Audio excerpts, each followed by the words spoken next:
All right. So like everything, this is a unique press conference to have, and excited to be in game week more than anything, and looking forward to watching our team play and compete. This group has endured a lot going back to when we started up in January, and going through a really, really good offseason with Coach Thunder and his staff, the leadership that we've put together, working with our guys on growing as leaders and connecting, and then get into spring ball and things are exciting and going good. And then all of a sudden, March 7th, we break for spring break, thinking we'll see these guys in 10 days. And next thing you know, it's June. And they've been through a lot, staff and players. Come back and I thought did a tremendous job with all the things that were in place with the COVID protocol. And as you know, when the students returned, things changed, and having the pause in our camp when we did. And, whether it was positive tests or contact tracing, but to finally be on the other side of that and to have our team back, I'm very proud of the resiliency of this group and the way they've stuck together through all the unknowns, the ups and downs of are we playing, are we not playing, having to move our opening game back, all the civil unrest. The team just keeps fighting and fighting together. And I think that's one thing that NC State, in my opinion, does extremely well. Obviously, going back to Jimmy V, but never quit. And I think that resiliency is something that this team takes personally and has done a tremendous job. And so they're very excited to be on the other side of this with a game in sight, and look forward to playing our first of 3 in-state opponents. And this is a game that goes back. It's the longest continuous rivalry between 2 ACC schools and the 3rd longest in the nation. It's a game that's been played since 1910. And a game that's gone back and forth in my tenure here. And we have great respect for Wake Forest and for Coach Clausen and his staff. And obviously they have the benefit of playing one game and having that game under their belt. As we all know, people talk about the improvements teams can make from week 1 to week 2. And I know that's something that they have as an advantage. Looking at them as a football team, they have their systems. They're very sound. They do not beat themselves. They don't turn the football over. They create a lot of takeaways defensively. They don't get penalized. They put themselves in positions that way to win games. And they're a very unique style of zone read offense with the mesh and the RPO game and how it works timing-wise in the backfield. They lost a lot of skill on offense, but the kids that they have showed a lot of athleticism in that game. Their tailbacks are returning players with a lot of statistics behind them and have good speed and strength. I think they have a good blend there at their tailback position. You could see the athleticism of Donovan Green, number 7, and Roberson, number 5, and I think found a playmaker in the slot with Morin. So you can kind of see who they've replaced their playmakers with and what those guys are capable of. As always, their offensive line plays well together. And they play very, very up-tempo offense. The no huddle has a lot of different versions in college football. This is, in my opinion, one of the fastest of those that we'll face. Defensively, very good front 7, very experienced front 7, and they showed a little more depth in their D-line than they have in the past in that rotation. But they return a lot of guys that have made a lot of plays, and obviously Basham is a player that we have great respect for. Not that we don't, the rest of them we do, but he is a very tough, big, athletic defensive end that anchors their front. Their linebackers play downhill. They understand their scheme. They've got good pressures that they run and disguise well, and then on 3rd down, they do a lot of different things, and they're different each week in their approach. And I think they're very sound in how they attack offenses. So, like any game, it comes down to complementary football. And for us, we need to take care of the football on offense. We need to stay on the field. We need to be physical and do the things that we can do and take advantage of the plays that are there. Defensively, you have to do a good job of getting off the field, and I think any tempo offense struggles when they can't get their first down, and it's just managing that throughout the game and creating some short fields and field position. Last year in our game with them, we were pinned inside the 10 multiple times by their punter. We turned the football over. We didn't give ourselves a chance. And in any game, I think it starts with you not beating yourself. And that's a huge point of emphasis for this football team. And I look forward to watching them go out there and do it. I'm excited. We announced our captains yesterday, and those 4 young men have great respect from their teammates.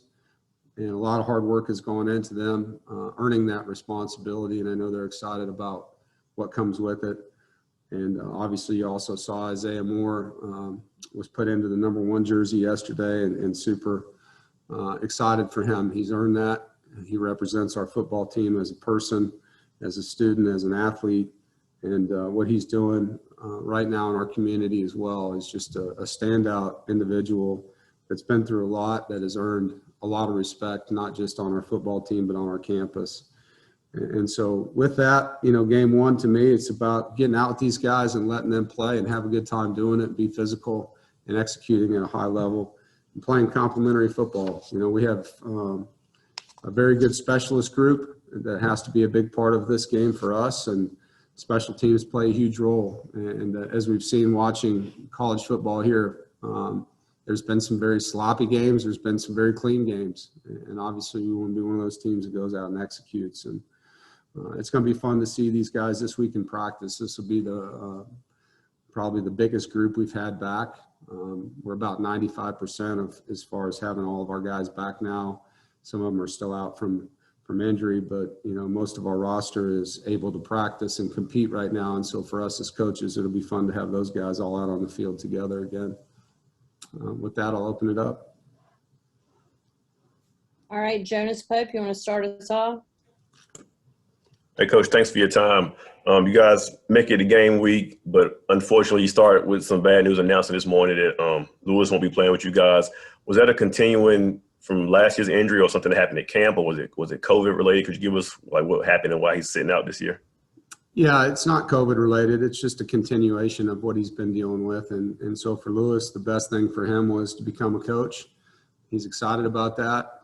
He's been around the guys every day, and he brings great energy to the group and has tremendous respect from the coaches and his teammates. And that's kind of where it is. Aaron Beard.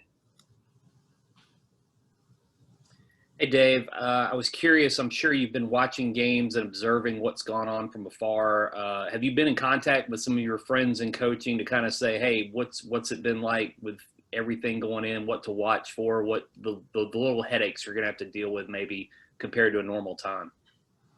Not since the games have started. We talked a lot in the summer and through fall camp. A lot of the conversations were really about practice. There were so many changes in how we were going to practice that I had a lot of conversations with colleagues in the business. But, the game day aspect of it, it's pretty straightforward on what we can and can't do. And obviously all the testing that takes place, there's a lot of things that are just standardized for us. But that's where it's been for me.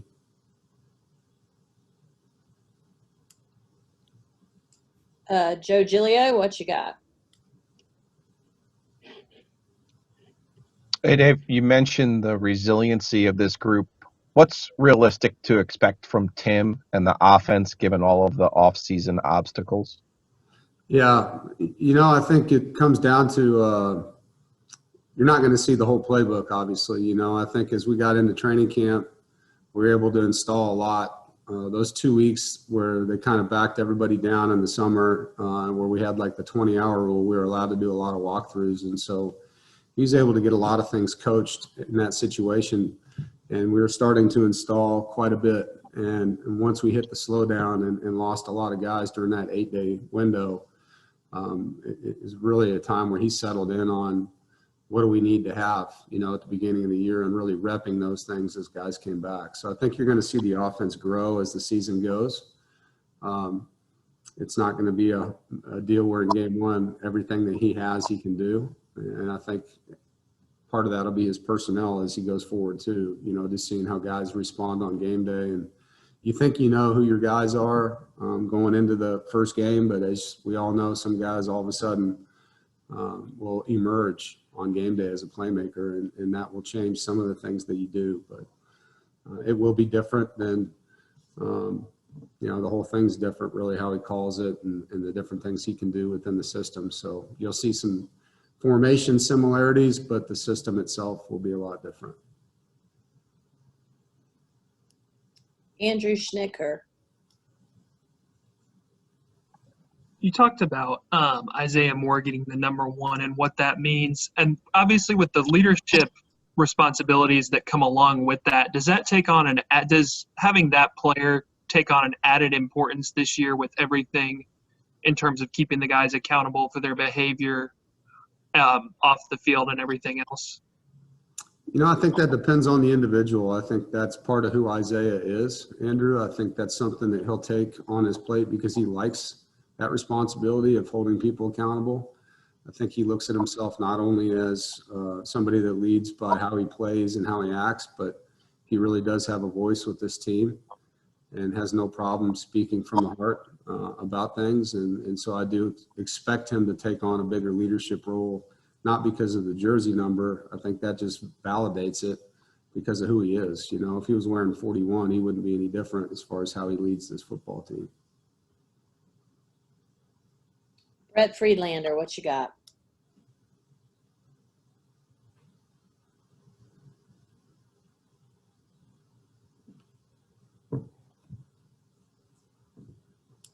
Brett, are you there?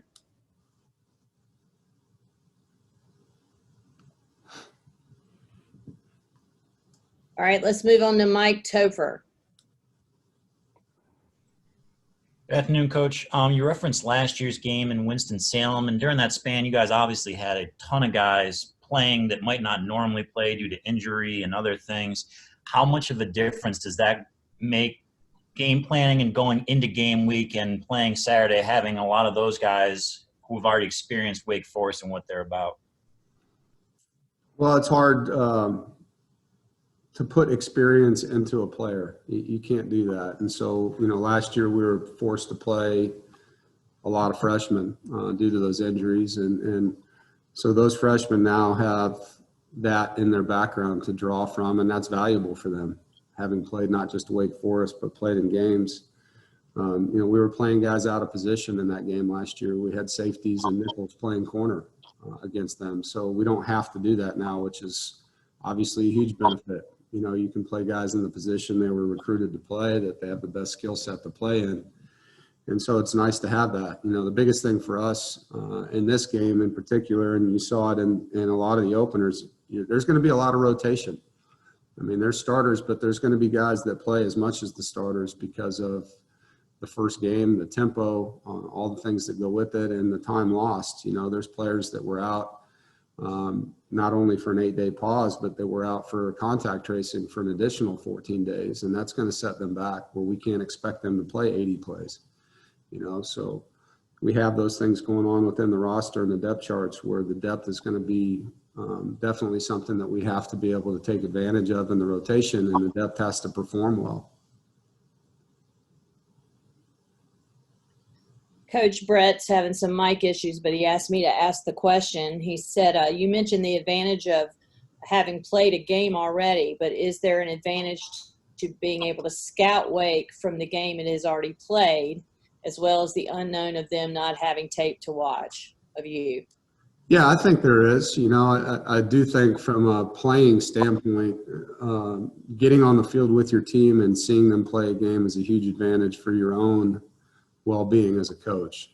The scouting aspect obviously gives us an advantage to have film on who they're replacing their lost starters with and how they're using them. For them not to have film on, how Tim's going to call it or Tony's going to call it obviously helps us. But, those guys had a lot of film as play callers at other places that I'm sure they're using. So, I think it's the personnel piece maybe that is the biggest advantage for the team that hasn't played, because you can see their guys and they can't see ours.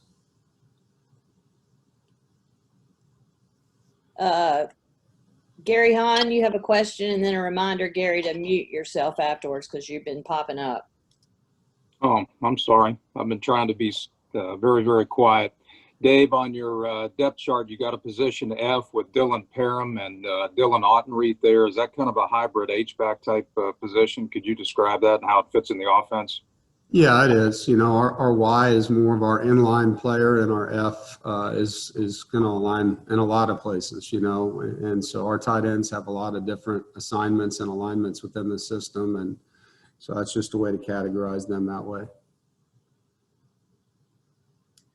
Corey Smith. Coach, obviously with the loss of Louis Jesus, there's another change in the position for linebacker.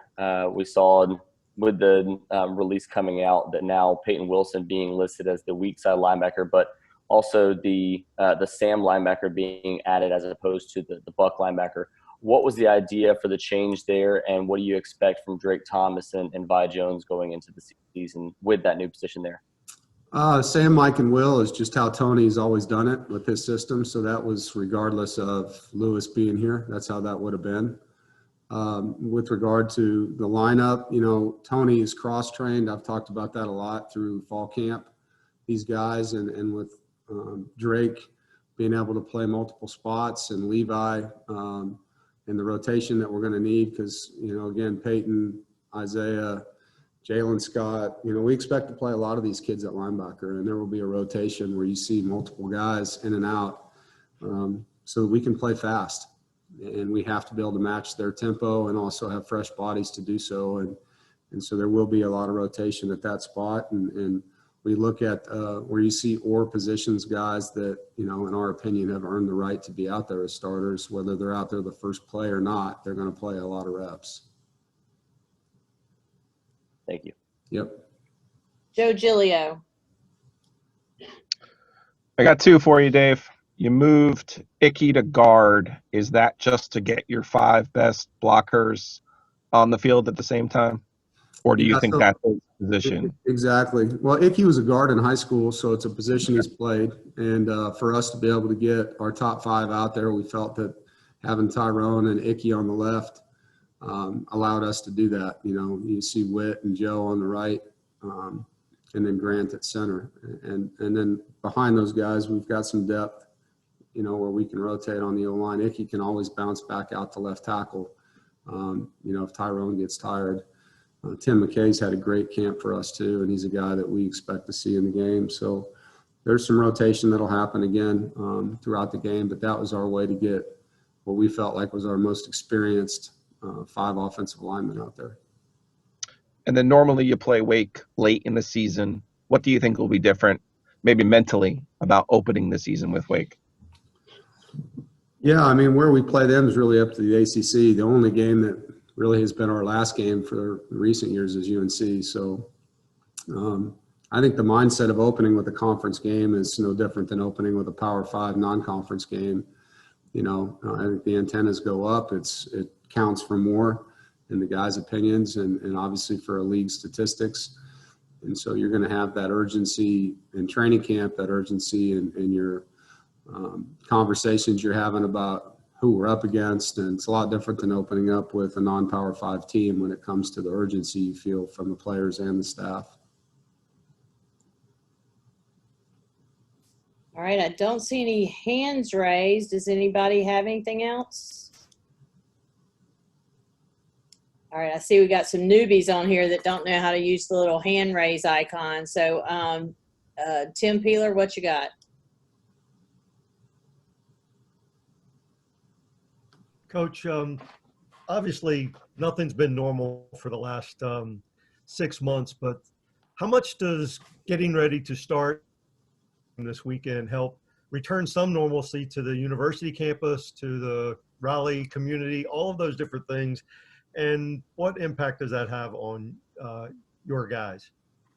Yeah, I think we're starving for a routine. And so this allows us hopefully to have one, you know, just to get into game week and know that we have an opportunity to have back-to-back similar weeks as we move forward, because we've had the opposite. You know, every day has really been a day where change could happen. And hopefully as we get into these games, if they continue to roll the way they are, you can get into that. This is what your Monday looks like, your Tuesday, your Wednesday, and so on. And the guys can have a routine, and the coaches can have a routine in their lives. And following that, the fact that your guys participated with other athletes last week and talking about the racial unity and other things that are going on that are sort of happening at the same time as the unnormal parts that we're going through right now. Tell me what that did for their mindset. Well, it's an event that they've been wanting to have for a long time. And I think the ability to have all the student athletes together and do that, it was a great day. It was very well organized by Isaiah and Sack and the other student athletes. I thought there was tremendous thought and expression. The speakers did a phenomenal job of speaking on Pack United and what that stands for, and the awareness, education, and action that they want that platform to have, from the student athletes to the campus to the community. And it's really about having empathy and listening and understanding and being there with them through their pain, and acknowledging the fact that, you know, all of us can't completely understand what other people go through, but we want to sit there and support them and be next to them with it and help them get through it and support them. And I thought it was a great day. I thought it showed a lot from our student athletes, from our administration, from our support staff, and everyone that was a part of it. And, you know, not everybody's going to understand it, and that's okay. I think everyone just has to have empathy right now and understand that there's a lot of people in pain, and it's not about politics. It's about heart. It's about love, and it's about being better people to each other. And that's what this is right now. And I'm very proud to be a part of what NC State stands for. Larry Sorensen. Dave, thanks for your time today. Clearly, football coaches don't like flying by the seat of your pants, but this has created so many changes during the last month or so. Has there been anything that really surprised you that turned out to be a bigger issue than you thought it would? And has there been any last-minute phone call that you said, no, I really hadn't thought about that. Yes, we'll deal with it. Something that really surprised you? You know, I think the biggest challenge in all this has been the contact tracing piece. You know, we're all going through testing the same way. We're all doing the CDC protocols with masks and social distancing and sanitizing things a certain way. But the way people are being contact traced from what we're seeing is different school to school. There isn't really a unified way of doing that. And I think that's been the biggest issue, where you have, in our case, multiple tests a week where guys are completely healthy and passing tests, but are unable to come, you know, work on their skills because somebody that they were around at a certain point in time has symptoms or has a positive test. So that has been the hardest piece to manage. And as you all know, the symptoms for this, there's many symptoms. So a guy can wake up with a stuffy nose and all of a sudden his 3 roommates can't come in until that player passes a test. And so you can have a position group be completely healthy and not be able to come to the building for a long period of time. And so that's been challenging. You know, I think that's the hardest part of this for us. And I'm not sure how it is at other campuses, but just the unknown of losing guys to things where they're not in harm's way right now because of that's what's best by CDC protocol and the people on campus. And so you just got to kind of work with what you have and do the best you can that day and continue to work through all the things that go with it. As far as phone calls go, yeah, you get crazy phone calls all the time right now, you know, and you just kind of shake your head and, all right, well, what can we do about it? And I'm just trying to be solution-based, you know. I think it's really easy right now to be negative with all the things that are going on. That doesn't fix anything. I've told our players, our coaches, we need to take a positive mindset in the face of this adversity. And if we're a team that handles chaos better than other teams, we're giving ourselves an edge. And so that's something we've challenged ourselves here to try to do day in and day out. But it is challenging, you know, it is. And there's constant times where we're holding each other to that standard to let's find a solution. Complaining fixes nothing. And so for us, that's really been where we've been day in and day out, hour to hour with this thing, Larry. Jonas Pope. Coach, you guys get so much energy from the crowd at Carter Finley, especially at night, but you guys won't have that this weekend. Does that even matter, like once the ball's kicked off, or have you talked to the guys about making sure they bring their own energy on the sideline to kind of give you guys some kind of edge? Yeah, well, you definitely have to have that. We've talked about offense, defense, special teams, and then our team, our sideline team has to be great, supporting each other. But yeah, it'll be unique playing in an empty stadium. We do have some pretty sweet cutouts over there. I saw Zach Galifianakis' face, and Bill Cowher was in the crowd yesterday during our mock game. So there's some comedy relief in the stands right now. But it's not having the students there, not having our fans, our parents, that's hard, and to say that we don't get energy from them would be a lie. We do. But we know they're going to be cheering us on from afar, and hopefully this is just a thing that we deal with for 1 week. We don't have another home game in September, so, our fingers are crossed that things can change possibly after that. Joe Giglio? Dave, I see an oar there with Porter Rooks. I know you were excited about him on signing day. What has he done in camp to impress you to kind of get that oar there? He's just consistent. He makes plays every day. He's the same guy. He's for a freshman, it's hard that first semester, particularly with what they're dealing with here. And Porter's very mature. He learns the offense very quickly. He makes plays. He catches the ball naturally. He's a good route runner. More than anything, he's just earned trust because he's the same every day. And I think that's the biggest thing you look for if you're going to play somebody at a young age. You don't want to not know what you're getting. And for him, it's very consistent performance day in and day out. 2 more questions. Brett Friedlander. Okay, I think maybe I've worked my mic out. Can you hear me? Yeah. Outstanding. So I'm sure you've been following what's going on at Virginia Tech with their game being canceled or postponed this week. As a guy who's already had, schedule changes and all, in the back of your mind, do you think about the fact that you're not really sure if a game's going to get played until actually it's game day, or do you tune those kind of things out? Yeah, I mean, I don't know week to week what can happen. I think that's part of why I said this earlier when we moved that game. The league created a schedule that has some bye weeks in it, that has some open end on the backside of things if they have to move games due to other teams' health or circumstances. So, trying not to worry too much about that. I know we went through a similar thing here. They were just later than us with students coming back. So hopefully their return will be similar to ours. I know they were down in the 40s to what could practice. We had a similar situation here, and over a period of 7 days, you get 10 players back a day, and you're back in the hundreds within 6 days. So hopefully they have a quick return, for their team's well-being up there. But as far as preparing your team, does that play in the back of your mind? Are we going to play this week or not? That kind of thing. No, I think obviously seeing Wake play and know things have come out about anything from that game. You feel good about the one coming up, and we'll deal with the next one when we get to it. I think that's the only way we can approach it right now. All right, last question, Corey Smith. Hey, Coach, kind of a 2-part question here for you. First of all, you see Shaheem Battle being listed as an oar with Malik Dunlap on the first depth chart. First question for you: what has he done in camp to be able to earn that spot? At corner, Shaheem and Cecil Powell have been very consistent. Tayshawn is a proven player that's played a lot for us. Malik played a lot last year, so we feel like there's 4 corners there that we can play with and rotate. Aiden White is a freshman who's done a really good job in camp, and is another young guy we're excited about at that position. And so that's really our group that we have right now. And, we're going to get into this week and continue to evaluate it.